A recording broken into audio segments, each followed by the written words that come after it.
Ya, ahora sí. Buenas noches. Buenas noches, presidente, estimados colegas, ministros presentes, miembros de la prensa y, sobre todo, siempre presentes los ciudadanos que nos sintonizan. Quiero primero que todo agradecer la presencia de los ministros que están aquí en la noche de hoy. Yo creo que este es un momento importante. Desde hace meses, los colegas, desde el inicio de la pandemia, los colegas hemos estado haciendo llamados a los diferentes ministerios. En el periodo de incidencias, con la presentación de proyectos de ley, en los medios de comunicación. Yo creo que es fructífero y positivo que finalmente se ha concretizado esta situación para que los ministros puedan explicarle no solamente a los diputados, sino a la ciudadanía, muchas dudas presentes, dudas razonables, dudas específicas, dudas en ocasiones generales, pero creo que es importante esta ocasión para darle información, transparencia y rendición de cuentas a la ciudadanía. Así que aplaudo su valentía, porque yo sé que el gobierno de turno tiene el poder político para que ustedes no estuviesen hoy, pero sin embargo, con conversaciones que he tenido con diferentes de ustedes, me han dicho, yo no tengo problema en venir a la Asamblea a aclarar las cosas, y yo creo que eso es valiente y requiere voluntad. Así que les agradezco que estén el día de hoy aquí respondiendo a las preguntas de los diputados. Y las preguntas que yo voy a hacer no son preguntas para esquinar, no son preguntas para ofender, no son preguntas para hacer algún tipo de show, son preguntas realmente objetivas. Pienso yo, son preguntas de la ciudadanía que me han hecho por los medios de comunicación y son preguntas que creo que son importantes. Algunos de los ministros lo he tenido en la Comisión de Presupuesto y saben que mis preguntas siempre son bastante técnicas o específicas y esta no será la excepción. Tengo preguntas para el ministro de Economía y Finanzas, para el ministro de Salud y también una pregunta, si da tiempo, para la ministra de Relaciones Exteriores. Para el ministro de Economía y Finanzas, una pregunta relacionada a la pregunta número 4 del cuestionario, de la pregunta número 3 del cuestionario, que habla sobre los préstamos y demás medidas económicas que hemos utilizado para sostener el impacto económico de la pandemia. Y una de las cosas que se escucha mucho en los medios de comunicación, en los ciudadanos por las diferentes redes sociales y demás es ¿cuál es el plan de reactivación económica a causa del impacto de la pandemia del COVID-19? ¿Qué está haciendo el gobierno, el Ministerio de Economía y Finanzas en cuanto al impacto que están recibiendo las pequeñas empresas, las medianas empresas, los ciudadanos comunes? ¿Cuál es el plan de recuperación económica? Es algo que constantemente sale. Y haciendo un poquito de investigación en la página web del Ministerio de Economía y Finanzas y de Presidencia, pues yo me encontré con un plan de recuperación económica. Un plan que tiene varios puntos, alrededor de como 9 o 10 iniciativas, algunas de ellas que venían quizás desde antes de la pandemia, otras que pudieron haber surgido de la pandemia, pero más que las iniciativas que ya están en este plan económico, y me gustaría confirmar con el ministro si en efecto este documento es el plan de recuperación económica a causa de la pandemia, esa es la primera pregunta, y si lo es, ministro, ¿cuáles han sido los resultados hacia la fecha? Porque este es un plan que se construyó en julio del 2020, ya ha pasado más de 6 meses de julio de 2020 y parte de este plan se debió haber ejecutado. A la fecha, este plan, ¿qué resultado ha tenido en la ciudadanía? Hemos logrado crear empleos, hemos logrado inyectar cuánto al sector de pequeños y medianos empresarios, qué resultados, qué metas se han logrado con este plan de recuperación económica.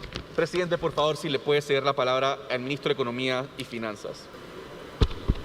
Sí quisiera únicamente mencionarle a los ministros que por favor sus respuestas sean lo más sucintas posibles, porque el tiempo que ustedes utilizan para responder cuenta como tiempo mío también, ¿no? Y como mencioné, tengo preguntas para los 3 ministros. Bien, bueno, si algo estamos haciendo ahora mismo nosotros es una campaña para actualizar nuestro sistema de información a través de ese portal.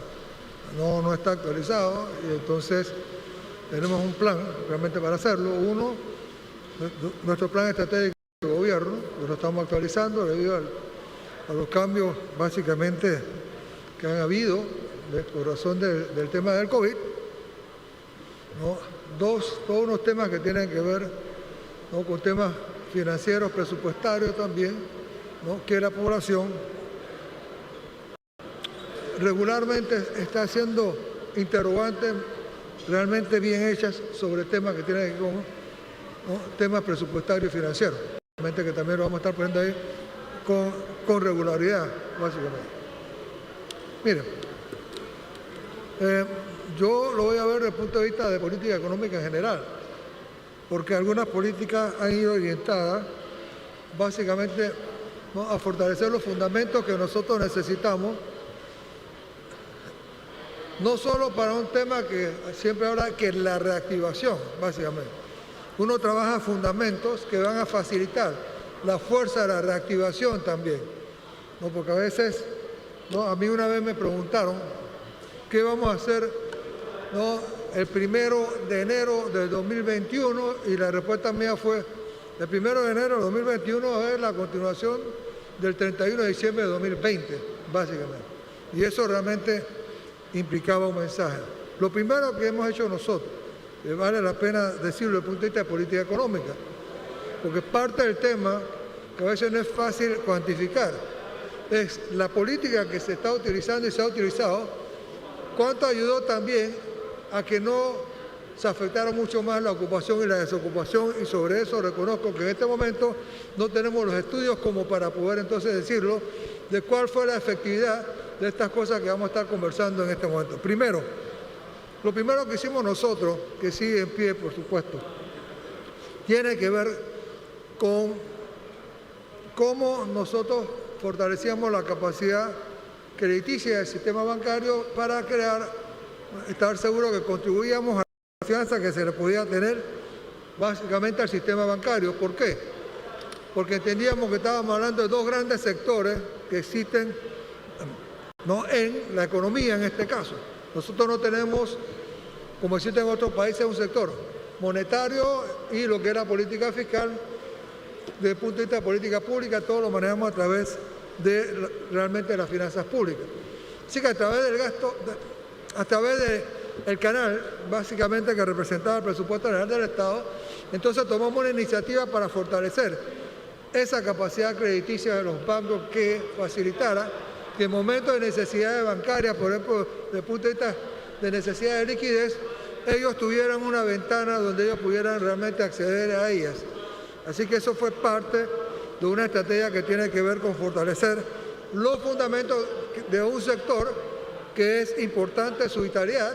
La idea nuestra era mantener en la mayor medida lo posible esa relación viva entre los bancos y sus depositantes y los bancos y sus clientes. Así que esa es parte fundamental de lo que fue entonces manejar fundamentos de la economía panameña. Pero la otra que yo hice mención, que pasa mucho por desapercibido, casualmente entonces una política anticíclica que nosotros empezamos a utilizar desde que empezó nuestro gobierno y se ha profundizado en el año 2020, básicamente. Y se ha seguido este año. Y vale la pena decir, por supuesto, que esa política agresiva, desde el punto de vista de política fiscal, ¿okay?, de realmente tener una capacidad de endeudamiento bastante importante para inyectar de liquidez al sistema, en gran medida también a través del gasto público. Eso de por sí es una política muy importante también desde el punto de vista de política económica. Generalmente eso también pasa por desapercibido, pero esa parte de política anticíclica que, como yo dije anteriormente, representaba para el año pasado traer recursos que podían ser alrededor del 12-13% del Producto Interno Bruto para inyectarlo en la economía, realmente mantenerla lo más viva posible, es también una política muy importante para manejar en la mejor medida de lo posible los fundamentos que nos ayudarían o nos ayudaban a nosotros a mantener el mejor o el mayor gasto público posible que nosotros podíamos entonces mantener, ¿no? Esa parte, como decía, también pasa mucho desapercibida.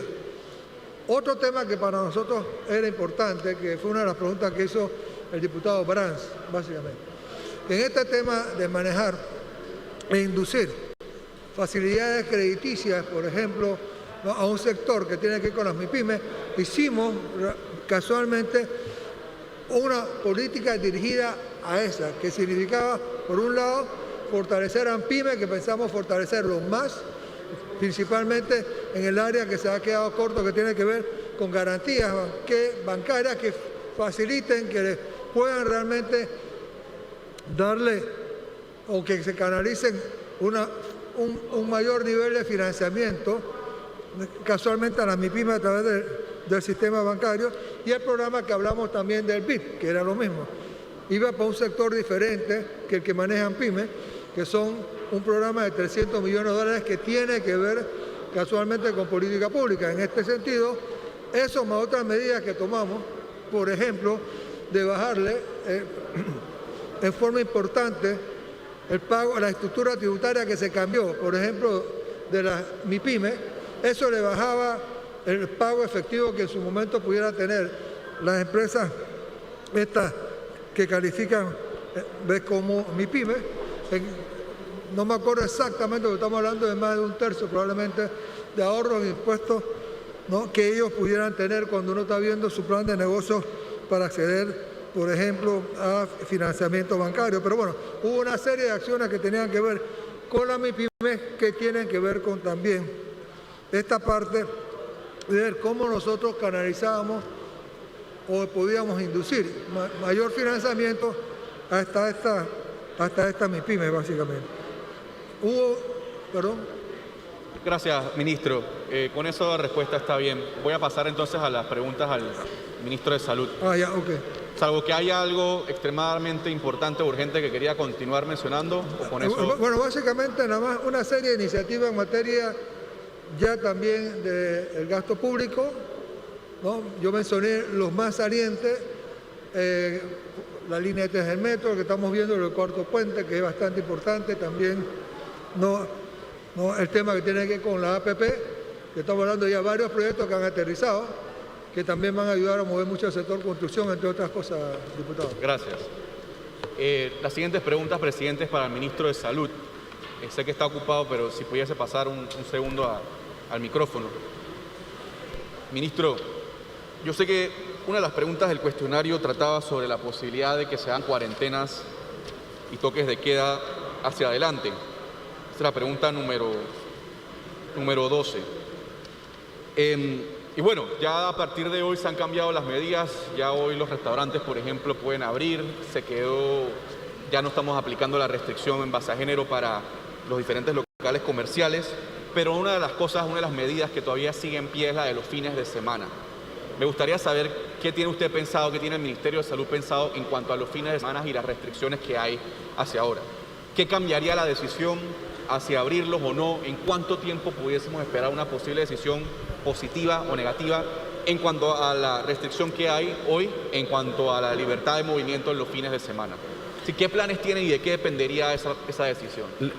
Ofrezco la palabra al ministro de Salud, Luis Francisco Sucre. Muchas gracias, presidente. Honorable, le agradecería, me repitiera la pregunta porque se escucha eco y no entendí bien, sí. Discúlpeme.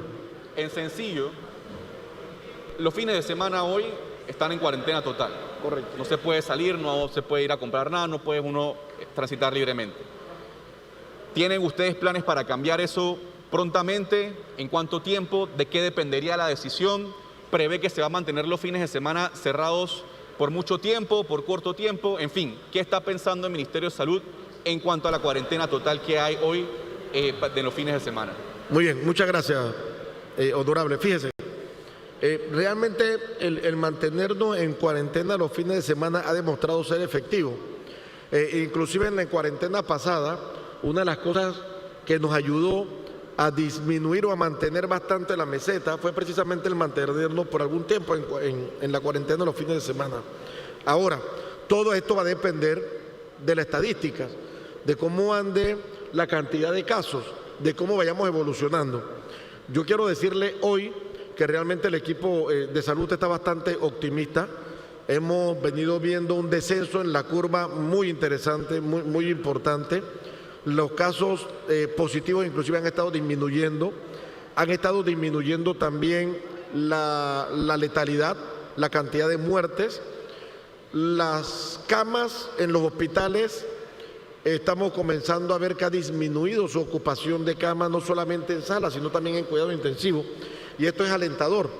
Entonces, el equipo de salud, tanto de epidemiología como de salud pública, la mesa de de inteligencia sanitaria y después posteriormente el Consejo Consultivo, porque esas decisiones ni siquiera las tomo yo directamente, son decisiones que se van consultando, lo van evaluando diferentes grupos, se hace el análisis, se hacen las consideraciones de si podemos o no levantar, cómo vamos a seguir, cuáles son las estrategias, ya que esto, y quiero que quede claro, y porque yo creo que es bien importante que aclaremos este término, no es el ministro de Salud el que toma decisiones definitivas, es todo un equipo que se discute y para poder llegar a tomar decisiones basado en estadística, en criterios científicos.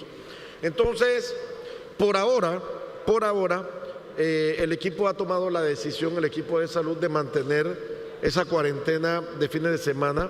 Sin embargo, sí consideramos que es importante ir liberando, así como lo hemos hecho ya de lunes a viernes, para la utilización de las playas, áreas abiertas, ríos, balnearios, y creemos que en poco tiempo, si las cifras siguen bajando, el equipo de salud, que ha estado muy, muy optimista viendo las cifras, en poco tiempo pudiéramos estar levantando o uno, ya sea el sábado o el domingo, ¿no? O buscando algunas estrategias de tal manera de disminuir, porque realmente lo que se tiende a buscar es disminuir las reuniones sociales, que son las que provocan la gran cantidad de contagios. Gracias, ministro, por la respuesta tan clara. A su orden. La siguiente pregunta tiene que ver un poco con el concepto de injusticia. Yo creo que una de las cosas que resienten mucho algunos grupos de la ciudadanía es algunas injusticias que se han visto en cuanto al manejo de la pandemia o en cuanto quizás a tratos preferenciales que se han podido ver en diferentes ocasiones o sitios. La pregunta realmente es sencilla, no sé si tendrá la data o la información, pero sería valioso saber a cuántas personas se les han sancionado por violentar la cuarentena, cuánto se ha recaudado con esas sanciones, en qué se utiliza ese dinero y también, por ejemplo, si se ha sancionado a personas por haberse adelantado quizás al orden de prioridad de la entrega de las vacunas. Es decir, enfocarse o quizás tratar de responder un poco a esas críticas muchas veces justas que surgen de ciudadanos que se preguntan, bueno, esas personas han violado la cuarentena, si les ha pasado algo, si la están sancionando. Si tienen el detalle de a cuántas personas se han sancionado, cuánto se ha recolectado, en qué se usa ese dinero y también sobre las vacunas, porque en diferentes medios surgieron algunas noticias de que habían personas que se habían tratado primero, antes que otras, si en efecto se sancionaron a esas personas. Sí, en estos momentos yo no quiero aventurarme a darle una cifra exacta, porque lógicamente estas cifras son cambiantes. Hasta la semana pasada, el día viernes, que estuvimos viendo con el equipo de salud pública, las cifras de sanciones a nivel nacional iban aproximadamente por 1.150 sanciones a personas individuales, pero además de eso también se han hecho sanciones a diferentes comercios en diferentes regiones, y ustedes saben que ahora, además de las sanciones que está imponiendo directamente el Ministerio de Salud, ya que la burocracia para pagarla lamentablemente le da hasta 30 días a la persona para que pague, y después tenemos que poner un juez ejecutor a buscar persona por persona para que cumpla el pago de estas sanciones. Pero además de eso, hemos tenido que optar también por eliminarle algunos beneficios que le da el gobierno, como por ejemplo becas, el pago del Panamá Solidario, el pago de cualquier otro beneficio, el vale solidario que también da el gobierno nacional, o cualquier tipo de beneficio, ya que las personas que lamentablemente se están sancionando directamente por el Ministerio de Salud o se le lleva a jueces de paz, buscan algún tipo de argucia para no pagar. Entonces, esto demora mucho las sanciones, por lo cual estamos buscando otros elementos para que las sanciones sean realmente mucho más rigurosas y que el panameño que incumpla tenga la certeza del castigo. Lamentablemente, nuestra ley no había legislado para una situación como esta, y nos hemos venido encontrando con todo este tipo de escollos donde se dilata realmente el que las personas paguen la falta que están cometiendo, y nos preocupa porque esta falta no solamente es un problema económico, son faltas que van en contra de la salud del resto de la población panameña. Gracias, ministro. La siguiente pregunta tiene que ver con la vacunación.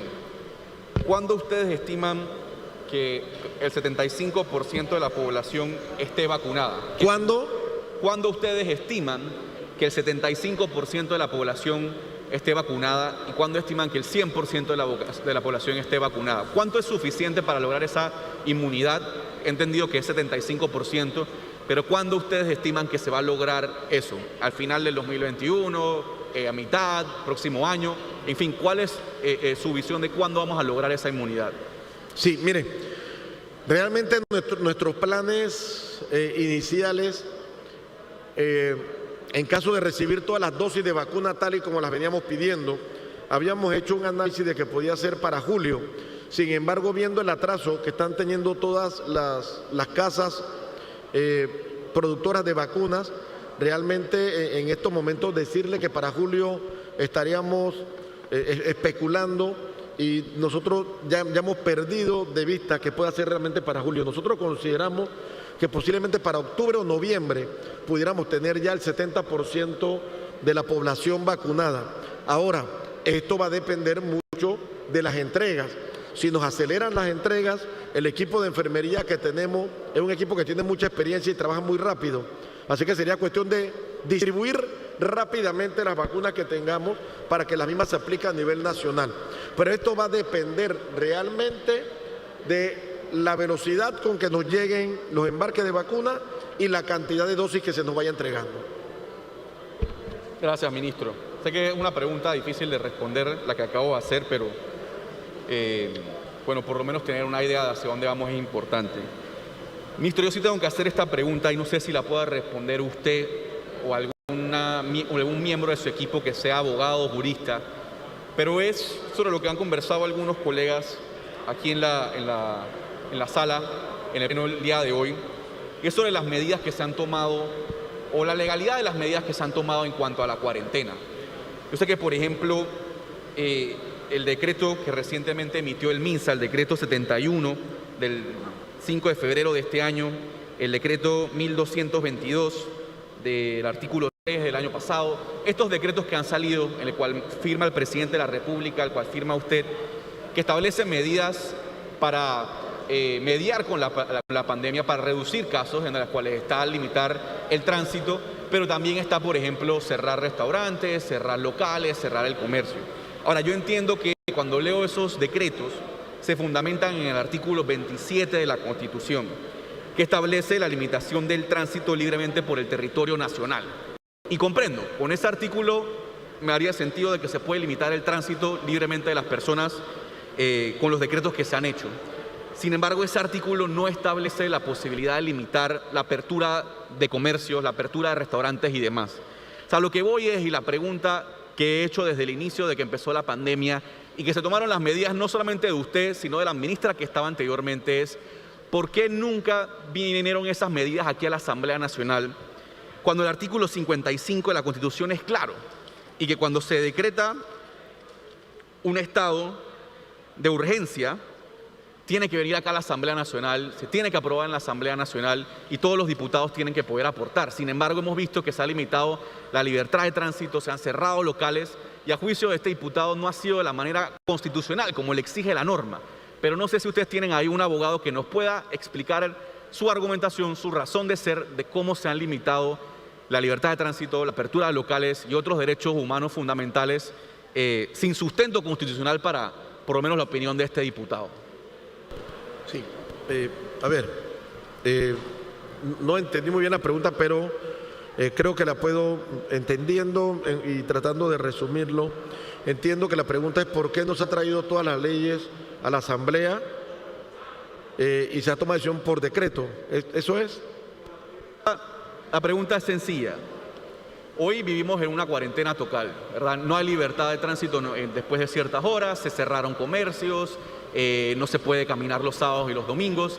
Y todas estas medidas que ha tomado el MINSA las ha hecho por decretos. O sea, decretos que usted ha firmado y que firmó el presidente, que firmó la ministra anterior. Ahora, para poder tomar ese tipo de decisiones tiene que haber un sustento jurídico. En este caso ustedes hacen esos decretos. Pero cuando yo me voy a la Constitución, ¿verdad? Y veo el artículo 55 de la Constitución, el artículo 27, ustedes, bajo concepción mía, mi análisis jurídico, y sé que otros abogados, no tienen el poder de limitar la apertura la apertura o no de comercios, la apertura o no de restaurantes y otros posibles violaciones a derechos humanos. Sí. Y sí se puede hacer, si hay una forma jurídica, que es con el artículo 55, que es que eso venga acá a la Asamblea Nacional, se apruebe un estado de urgencia donde se pueden limitar esas garantías fundamentales. ¿Por qué nunca se siguió ese proceso? ¿Lo consideraron? ¿Lo analizaron? Por eso es una pregunta bastante técnica, jurídica, no sé si alguien de su despacho la pueda responder, Sí, claro. pero creo que es importante. Sí, señor presidente, me gustaría pedirle la oportunidad para darle cortesía de sala a nuestra abogada, nuestra asesora legal, la licenciada Fátima, la cual está acá afuera y está dentro de la lista Fátima de personas Vega. que pudieran tener. Así que para contestar, licenciada Fátima. ¿Sí? Gracias. Hacemos la palabra a la licenciada Fátima Vega, asesora legal del Despacho Superior. Buenas noches, presidente de la Asamblea Nacional, honorables diputados. Para responder a la pregunta, nosotros nos hemos basado prácticamente para todas las normas que han sido emitidas en materia de cuarentena total, restricciones de movilidad y demás, en el Código, primero en la Constitución, específicamente en el artículo 109, que establece que es deber del Estado el velar por la salud de la población. En segundo lugar, nos hemos basado en la Ley 66 de 1947, que es la que establece el Código Sanitario. Esta ley establece en su artículo 138, que se los voy a leer a continuación. No se preocupe, no tiene que leerlo. Es que me estoy quedando sin tiempo, así que con mencionar el número, eso ya está bien. En síntesis, lo que establece el artículo 138 del Código Sanitario es que en caso de epidemia o amago de ella, el órgano ejecutivo podrá y determinará las medidas extraordinarias que autorice para extinguir o evitar la propagación del peligro. Este es uno de los fundamentos principales que nosotros hemos utilizado para emitir todos estos decretos de restricción de movilidad. Recordemos que el principio precautorio es primordial en estos temas y eso está contenido dentro de nuestras normas sanitarias. Aparte, nosotros hemos adoptado mediante una ley 38 el Reglamento Sanitario Internacional, basado en un convenio internacional que nos obliga a nosotros a establecer medidas para poder extinguir o evitar la propagación de cualquier virus. Gracias, licenciada. Yo voy a culminar, presidente. No es necesario, ministro, ya terminé con las preguntas, aunque, bueno, no realmente, nada más que se me está acabando el tiempo, pero sí con dos conclusiones importantes. La primera es, yo me voy bastante preocupado en la parte económica. No hay un plan específico de recuperación económica para el impacto que está teniendo la pandemia en la nación. No existe un plan específico. Hay un plan macro de recuperación económica que tiene el gobierno con diferentes proyectos, pero específicamente para el COVID-19 me parece que no hay un plan y peor aún no hay resultados a la fecha. Por otra parte, también me voy preocupado por el análisis jurídico presentado por la licenciada, porque la única forma de declarar un estado de urgencia es que esta Asamblea Nacional lo haga con el órgano ejecutivo y ese proceso nunca se siguió. Yo igual quiero concluir agradeciéndole a los ministros. Yo sé que el trabajo que ustedes tienen es difícil. Ustedes no pidieron una pandemia, pero el pueblo espera lo mejor de ustedes, que sé que lo están dando, pero sé que también pueden hacer mucho más. Gracias, presidente.